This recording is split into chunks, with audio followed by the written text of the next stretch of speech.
Bonjour, aujourd'hui nous allons vous présenter les années d'introduction dans la Confédération canadienne.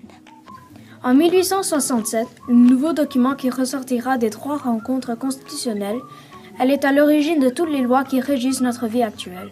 Elle fut mise en fonction le 1er juillet 1867. Le nouveau pays compte 4 provinces, soit le Québec, l'Ontario, le Nouveau-Brunswick et la Nouvelle-Écosse. Lors du rapatriement de la Constitution en 1982, on la renomme Loi constitutionnelle de 1867. 1870 marque l'entrée du Manitoba dans le Canada. Au départ, cette province couvre seulement qu'une minuscule partie des territoires.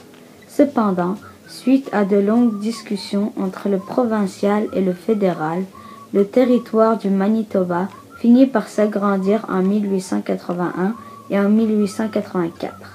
Les frontières que nous connaissons actuelles datent de 1912. La capitale du Manitoba est Winnipeg. En 1870, les territoires du Nord-Ouest sont rentrés dans la Confédération canadienne après que la Compagnie de la baie d'Hudson ait cédé de la terre de Rupert et le territoire du Nord-Ouest au Canada en 1870. Après la création de nouvelles provinces et de nouveaux territoires, les territoires du Nord-Ouest n'occupent aujourd'hui qu'une fraction des terres acquises. En 1871, cette province est la plus à l'ouest du pays. Elle accepte de s'introduire dans le Canada au moment où l'idée d'un chemin de fer commence à germer. Les dirigeants de l'époque rêvent de réunir les 2 océans par une voie de communication.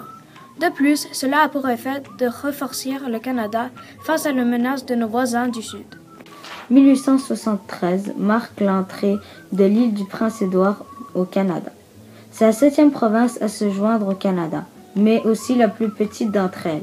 Sa population et son économie resteront toujours différentes compte tenu du fait que cette province est isolée du reste du pays par 15 km d'eau. Sa capitale est Charlottetown. Le Yukon entre dans la Confédération canadienne en 1898. Après que le boom de la ruée vers l'or pousse le Canada à diviser les territoires du Nord-Ouest en 2 territoires distincts. En 1905, marque l'entrée de l'Alberta et de la Saskatchewan dans le Canada. Elles seront pendant longtemps les 2 dernières provinces à s'être jointes au Canada. Avec leur arrivée, elles permettent de relier les 2 rives de notre pays. Elles apporteront également des ressources qui aideront le Canada quelques années plus tard. Exemple, le pétrole et le blé. Malgré sa présence à la première rencontre constitutionnelle, en 1949, Terre-Neuve sera la dernière province à faire son entrée au Canada. Cette province restera toujours un peu en marge de ce qui se passe au pays dû à son éloignement. Cependant, elle jouera un rôle important dans plusieurs débats constitutionnels comme ce fut le cas en 1982 à Charlottetown. Sa capitale est Saint-Jean. Nunavut, qui signifie notaire en inuktitut, une langue inuit, est entré dans la Confédération canadienne en 1999. Il est le 3e territoire du pays et son plus jeune membre.